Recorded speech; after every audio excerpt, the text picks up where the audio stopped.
my guest returning, John Gosier, that's going to talk about his big exit. We're going to talk about some of the like the fact that he has been a founder in companies that are completely different sectors with completely different technology platforms that have changed industries, created whole new ecosystems for those industries, and we're going to get into that with the wealth creator. That was the show that we called him before, was the wealth creator, a deep dive in ad tech and film tech and everything that he was doing then. The show, I've been promoting that other show. The show notes are in the links are in the show notes there, and we're going to jump in as he returns to the Compassionate Capitalist shows. And um, so, John, this is we were just sort of talking about that, and let's I want to give it, people aren't familiar with that ad tech, because to me, when we talked before, I had this visible aha moment when I got it. I was like, oh, yeah, I don't know if you remember that, but it was like kept asking all these questions trying to figure it out, because I was comparing it to traditional ad tech that's used with, search engines and what you look for and things like that. And you had explained this vision that you had of solving this problem. So quickly recap that on what was the vision when you were a co-founder in coming up with the technology that's in Audigent, and building that.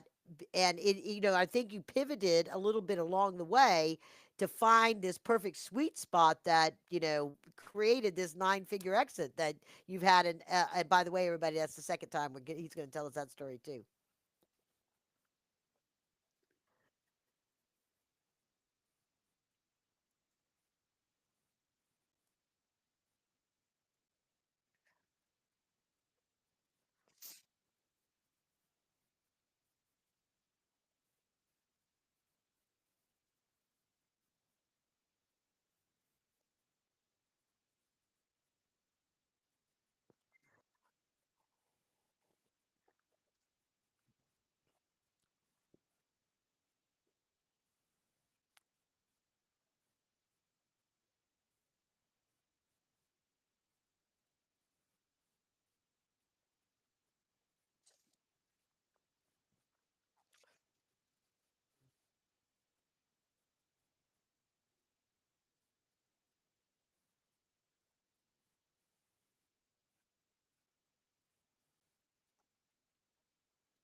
Oh.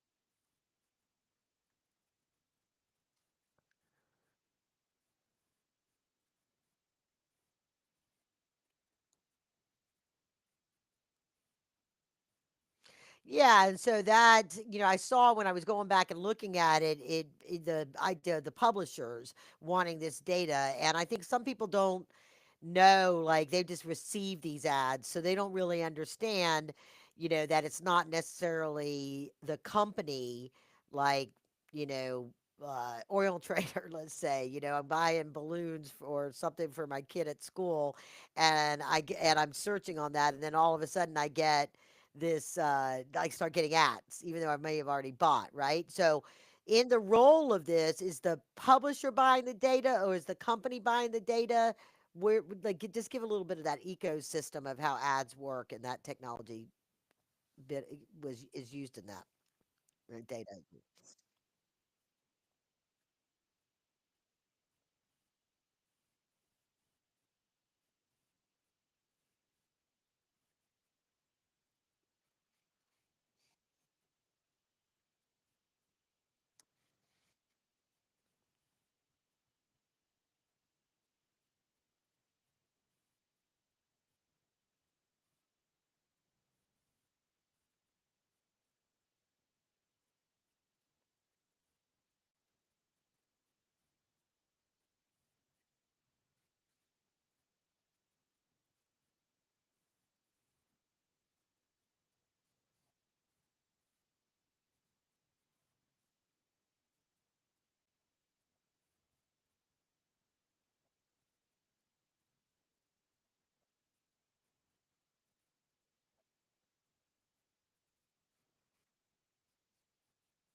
Okay.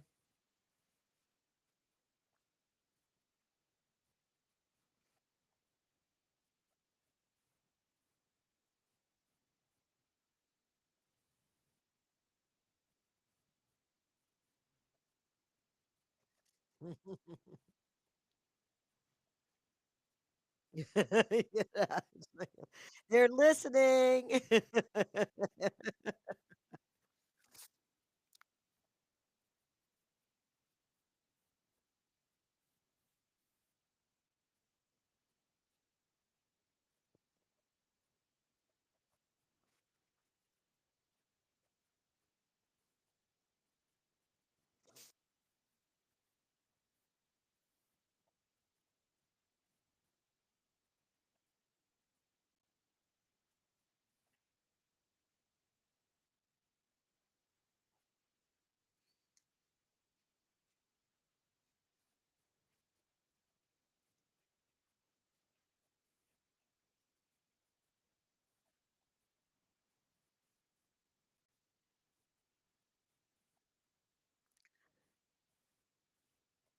Now, is Experian is the credit company, right? That we all think of as that. So they must have lots.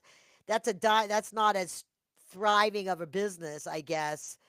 Than they expanding out into other kinds of data because they're real, data stores.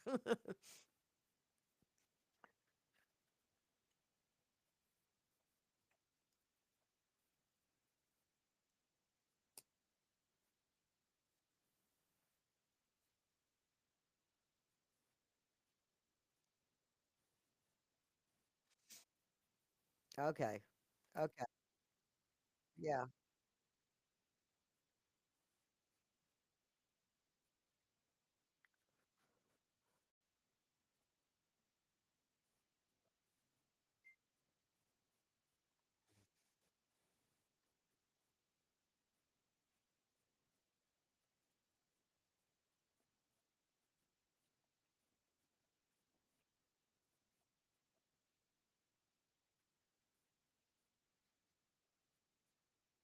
Yeah.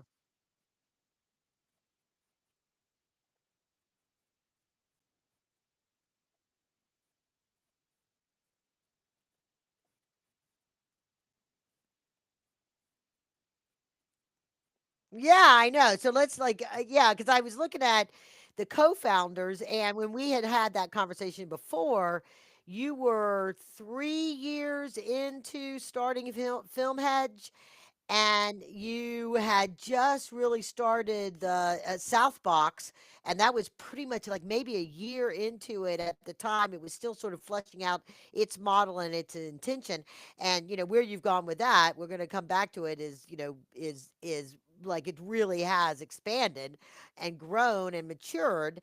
I'm thinking like, not knowing that you had a pre-exit, like, so are you when you were this so I got so many questions. So I would like went on the website and I saw co-founders, right? So you're still a co-founder, but weren't actively an executive in the company, and so that's how you got, in effect, two exits. Many zeros in both of them. I'm certain of that. Um, but the are did when you grew up in Philly, or you lived in Philly for a while? Is that right? Or Pittsburgh? Okay. Okay. Well, I just was okay. So growing up, I just was looking at some of your earlier interviews, and I guess it was a Phil when you were living in Philly. There was an interview there. So so growing up in Atlanta, and you're loving math. Are you thinking, yes, someday I'm going to grow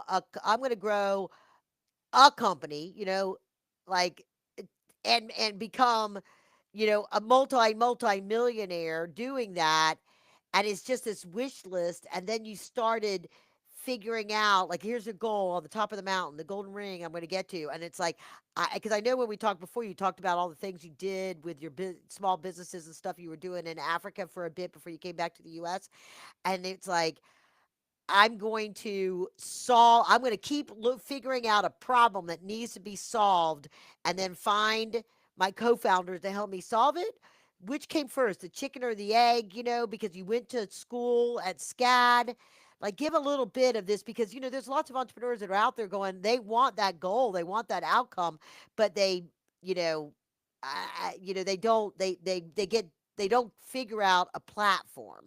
They don't figure out something that can change an industry. They're a participant in an industry, and it doesn't necessarily always happen. But it's hard to be forward thinking and be thinking about where you're going to skate to a puck, and that's going to be a tech that changes everything. And so it's just phenomenal to me that you did that and then decided, I'm hunting for the next one. I'm going to go do a second company with fintech.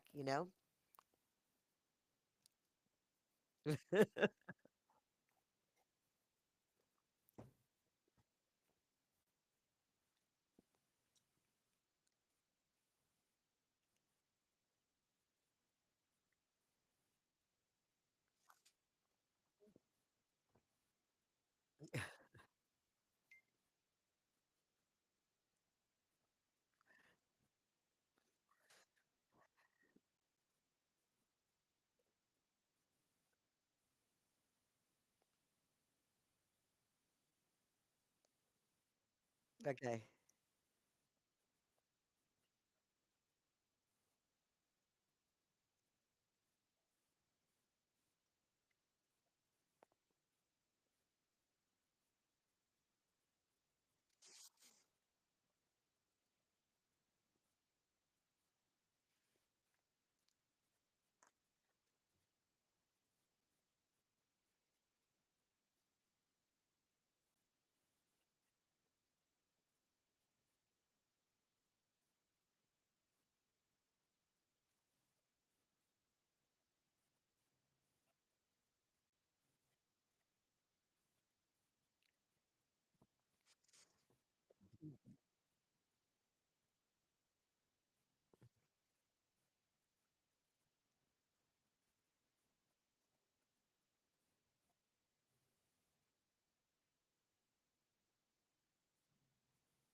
There you go.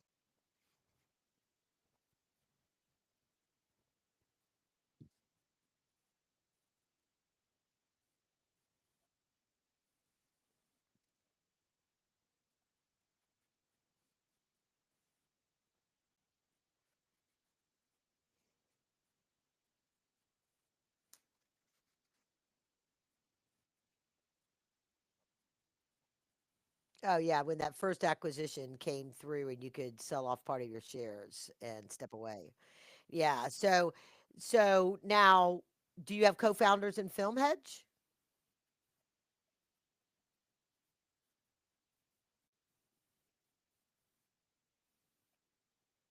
Okay, so when you were at Audigent, you had co-founders. Were these ones that you knew and then sought to figure out how to work together and build something, or did they come to you because you knew you had a gap in your skill set and you specifically looked for somebody to co-found that could fill your gap?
Yeah, yeah.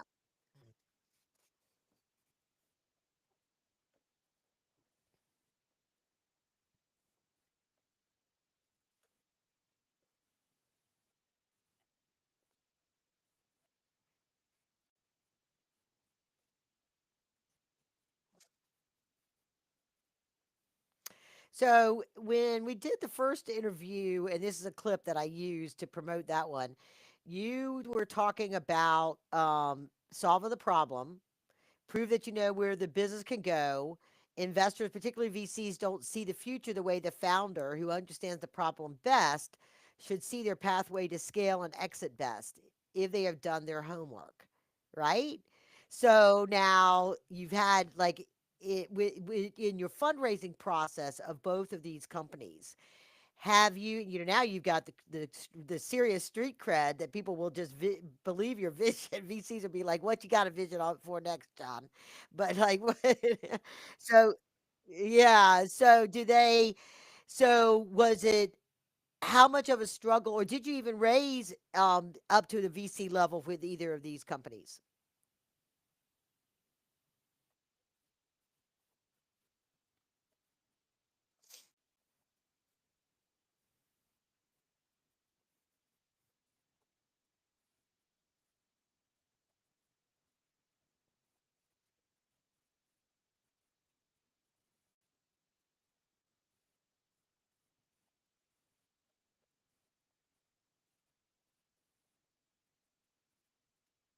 Yes.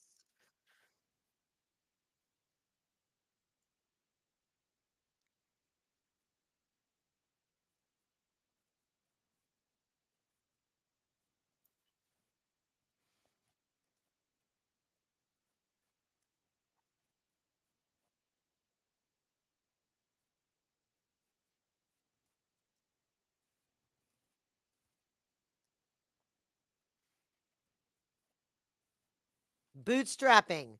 There you go. There, that's a huge part of it.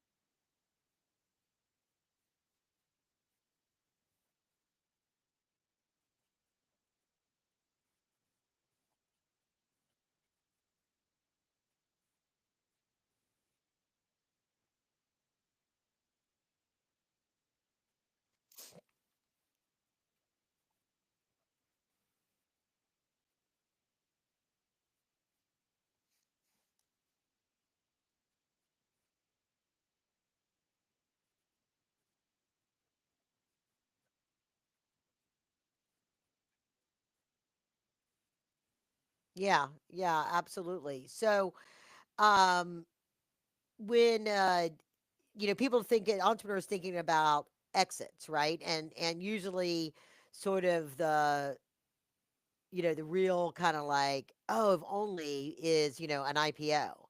But as clearly as you've illustrated, you can create great wealth, get a return for your investors through acquisitions. So, was there a point along the way, maybe that first time around when you were deciding there's really something else I want to go do? That, or in this, that you're like, the pathway for this, the best money we're going to get versus the time and money it takes to do it is an acquisition versus an IPO. That thought process come through.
Oh yeah.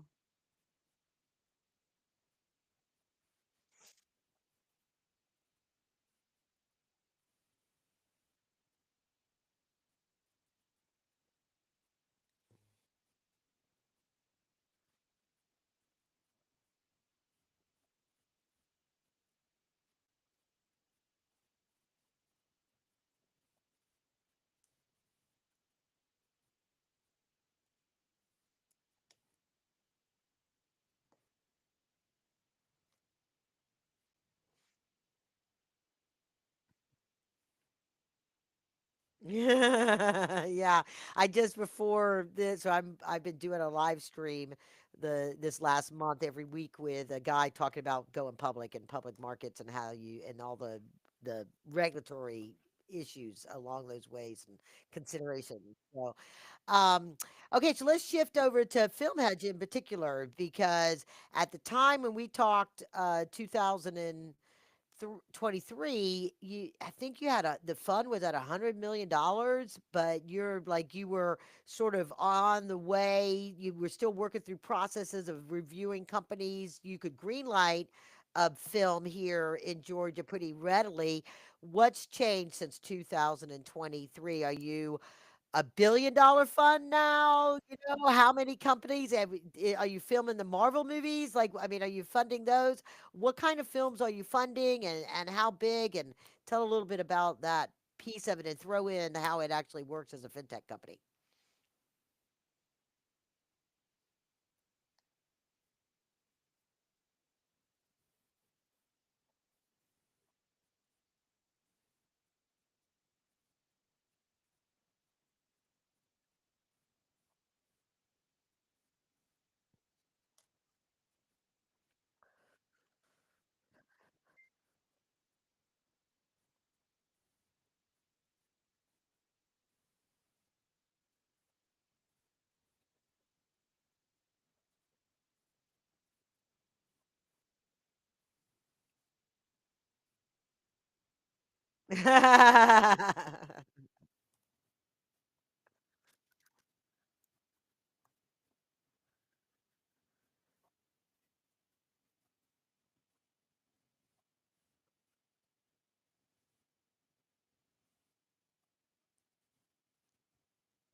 Wow.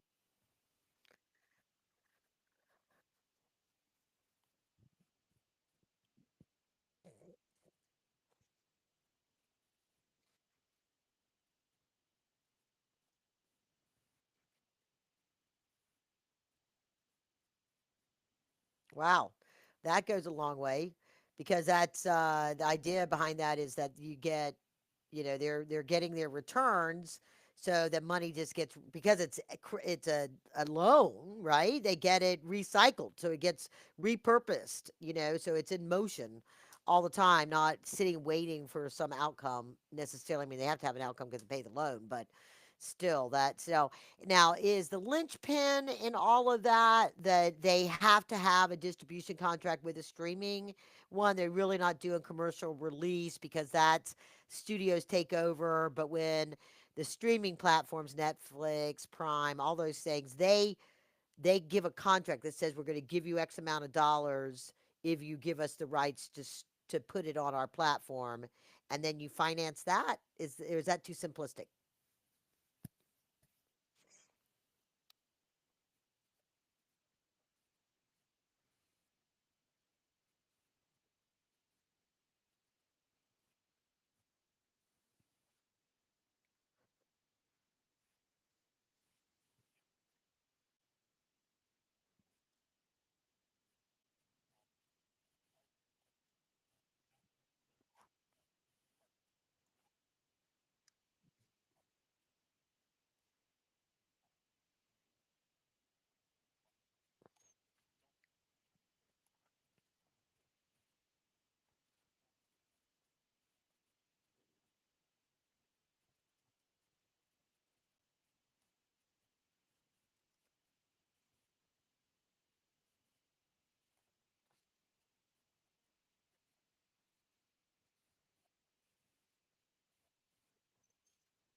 Yeah. Okay. Well, that's interesting because we kind of get into. I've heard this sort of chicken and egg, and is it kind of like if a distributor says, "Well, come to me with your finance contract, that they'll finance our distribution deal, then we'll give you distribution." Is that sort of like a private angel investor saying, "Come to me when you have 500,000 already invested, and then I'll invest."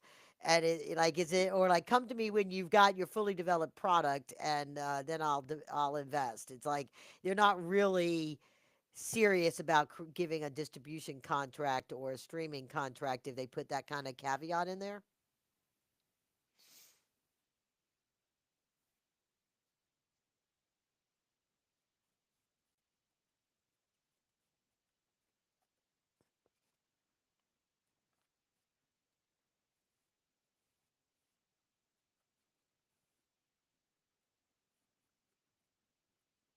Right.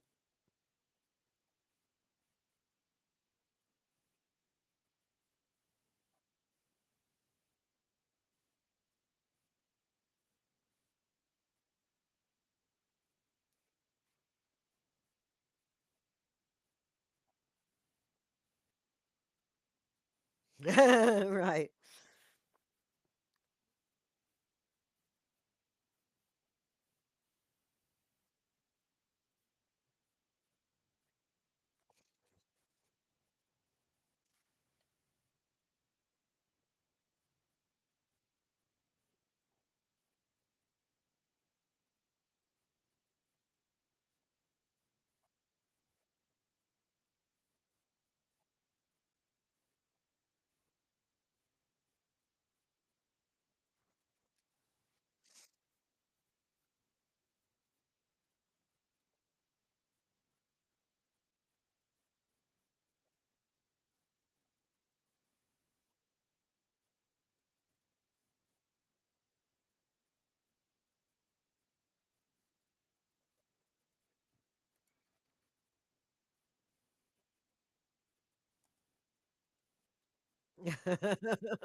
Yeah.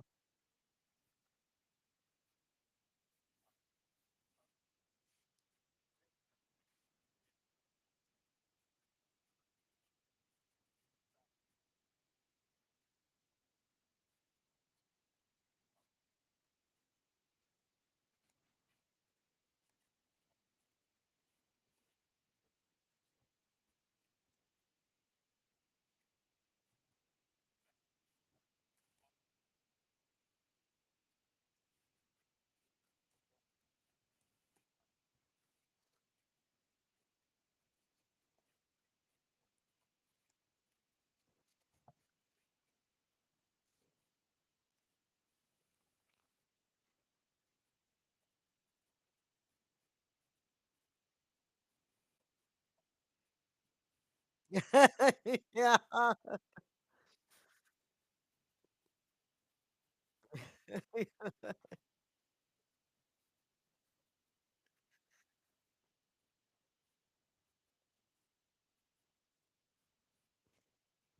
Excellent. That's where we talked in that first one about the finance stack. So I think what you just went through and that stuff is really the finance stack. And I know that a lot of times entrepreneurs or filmmakers, creatives really struggle on the equity side. But I tell them if you could show other investors that where you need to be able to come up with your budget, right? You need to be able to figure out a budget. You got to hire enough people to figure out a budget, maybe get some good talent on retainer with some funds, but that just like a seed stage, you're not going to invest unless they know how you're going to it and how you're actually going to get to market, which is where those elements also come in to be able to do that. So, how does Southbox Entertainment fit into this? Because I thought it originally was sort of earlier on consulting services or something, but that doesn't seem like your lane you like to run in.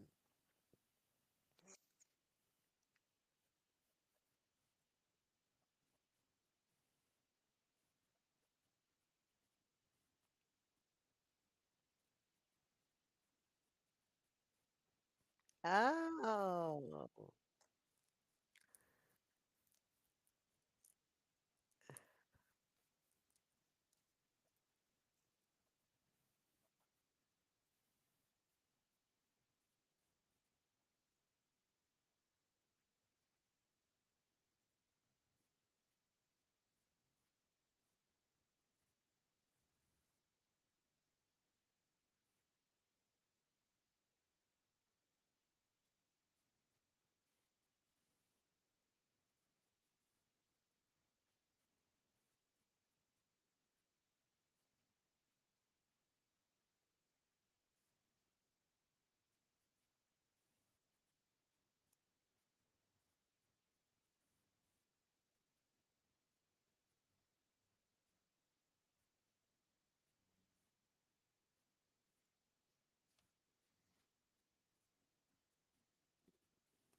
oh, excellent! Congratulations on that. So, all kinds of good stuff happening. So, um, so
So last bit of money. So you came in as last money in rather than first money in.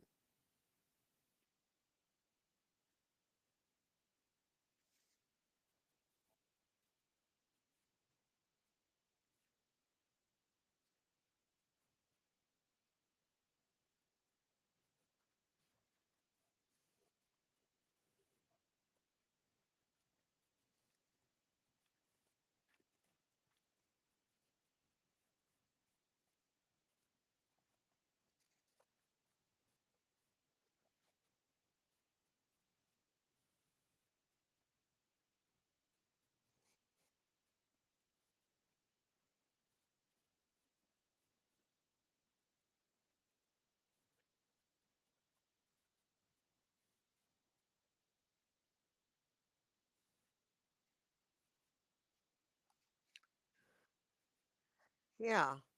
Okay, so FilmHedge is filmhedge.com. Now, you're it seems like you have a much more formal process for applying. And because you've got this AI, you've got this stuff, you probably have like data points of things that they put in that kind of spits out a score or something like that that you have somebody on staff that responds to them. Uh,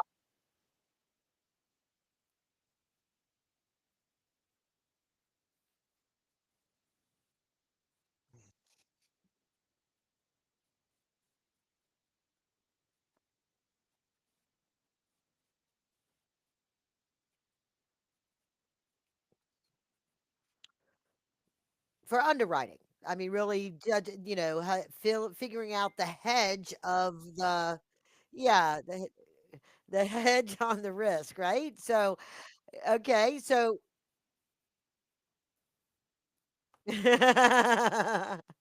so then can people stay in touch so they can come back and say, okay, we fixed this and we did this, and so now it's, can we do they reapply, or do they get a sign an account owner that they reach out to, or how do they reconnect to say they've made some progress?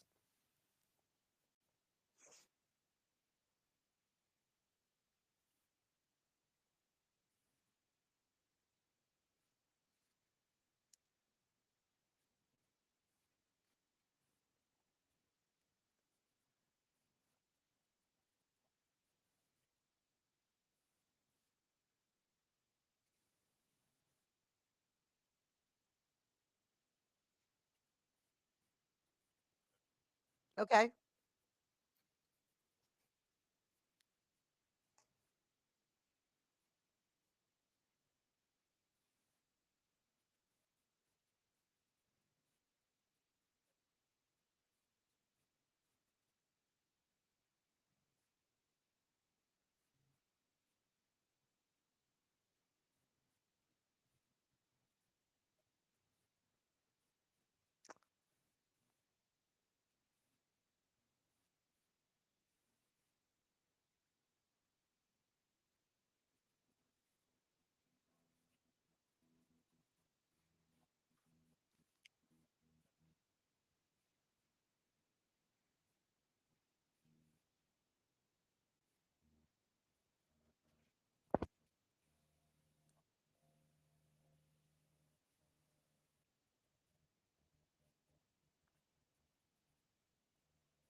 Okay.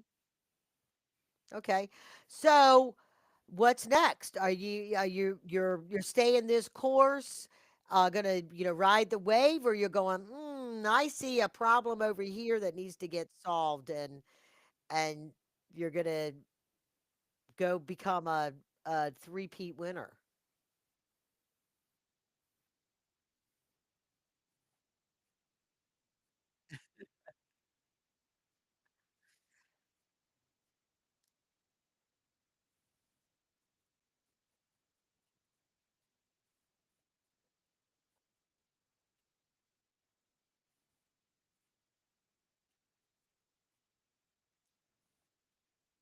Ooh, all right. You heard it here first. Hopefully, I got the scoop, right? All right. So, John, gotta ask it. I think it was to forget which uh uh world class boxer it was. I'm trying to remember his name now. Long time ago. You may not have even been born at that time. But when he won the belt. It's like I know, like I'm making myself like sound like an idiot, like I know nothing about boxing. But I do just know enough to like no, I remember this. What are you gonna do when he won?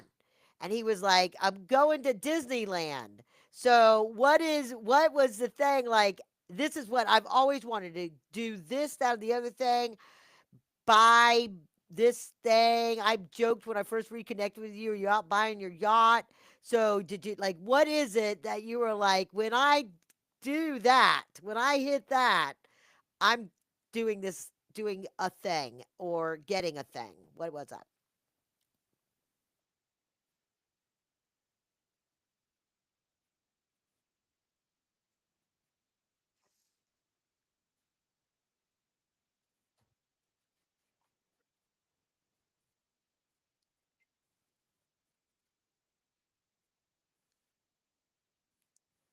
Yeah, so that's right. Another big thing happening in April.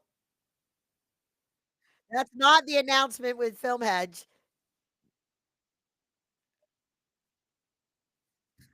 Okay, stay tuned.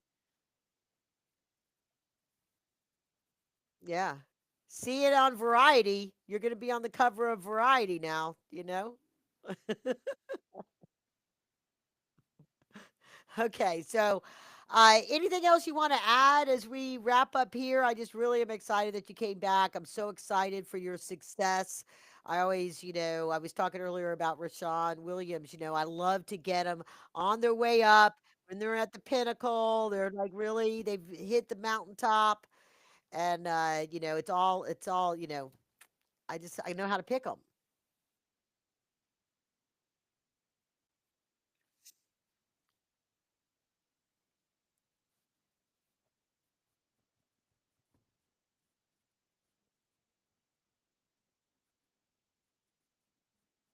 I know.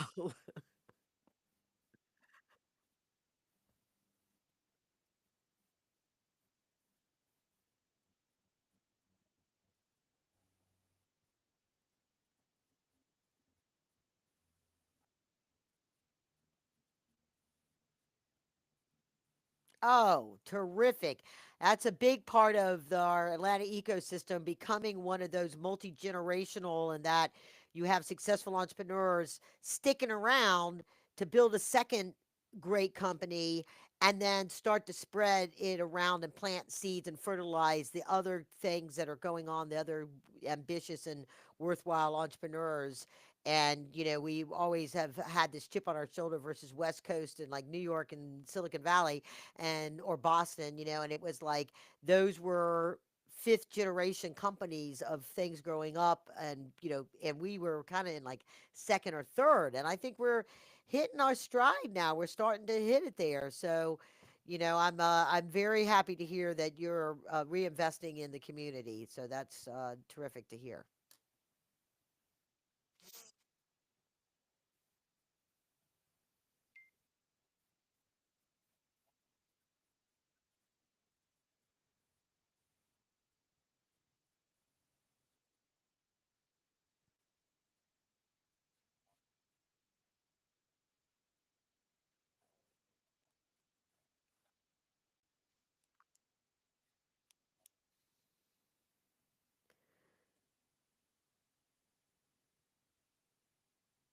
Still.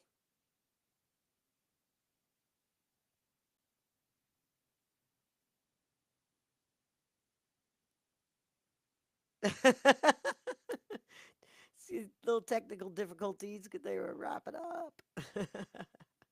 You're a busy guy. Your phone is just like hitting it up. It's all these people that are like, "Hey, John."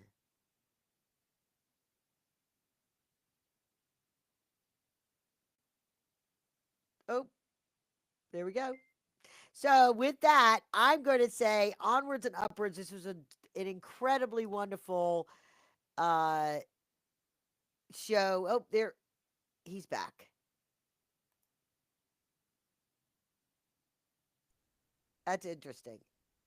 I can we hear you? Yes, I'm back. Sorry. Okay, no problem. We got there. We go. The other one dropped off. Yeah. So, good news is it records and figures that out. Yeah, So, um, okay, so that's great. We have, I think one of the things I've said about the entertainment space here, yes, it's great. We have the credits, and I believe I heard that our legislature did extend them, and we don't have to renew them every year or every 2 years. That they recognize the economic impact that it has when companies spend money and then get a credit on what they are spending. Right? It's not just because they don't pay income tax or sales tax. They're actually getting it on what they spend that fuels jobs and incomes and that's right. all kinds of people doing things around here. So, but what we really needed to be able to do was not have the fly in and fly out. Have creatives that are from here. It goes from cradle to like not grave, but full success, right? Full launch, all the way in Georgia, so that we create an ecosystem that truly is dynamic and thriving, and funding. And I see, we're doing it. I live down in the south side of town by Trilith, and so we are seeing a lot where uh, the family with there's investors down here and the school system investing in film technology skills for the behind the scenes, behind, all of the things that go into making a film, and starting to get, our young people growing up in that, so that they will be able to chart careers in the industry that thrives because there's organizations such as yours that provide a financial model. Yeah, yeah. Ecosystem has to support itself, so I'm all for it. Yeah. So, okay, with that, thank you very much for hopping back on and being on the show. Really look forward to seeing you around. Might see you at one of the upcoming events coming on, and give you a hug, and congratulations again on the big score, Yeah, thank you so much, and happy to. financially and personally. Thanks. Happy to keep checking in. It's always great. Thanks, Karen. Okay. All right. Onwards and upwards, everybody. Tune in the next time. Okay, so you just need to, yeah, it'll tell you keep it low.